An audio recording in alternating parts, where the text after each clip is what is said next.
ჩემპიონთა ლიგის განმეორებითმა ნახევარფინალურმა მატჩებმა ნათლად აჩვენა, თუ რა დონეზე შეიძლება ავიდეს კონკურენცია.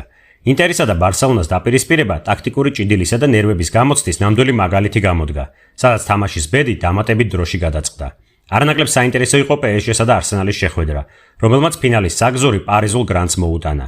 დღეს ჩვენ დეტალურად გავაანალიზებთ ამ ორ უმნიშვნელოვანეს მატჩს. შევეცდებით გამოვავლინოთ საკვანძო ტაქტიკური სვლები, გუნდების მიერ დაშვებული შეცდომები და ის ფაქტორები, რომლებმაც საბოლოო შედეგზე გავლენა იქონიეს.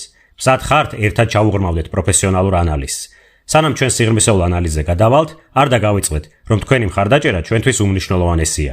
თუ მოგეწონათ ეს ვიდეო და დაინტერესებული ხართ ფეხბურთის პროფესიონალური ანალიზით, აუცილებლად დააჭერეთ მოწონების ღილაკს და გამოიწერეთ ჩვენი არხი, რათა არ გამოტოვოთ მომავალი საინტერესო ანალიტიკური მიმოხილვები.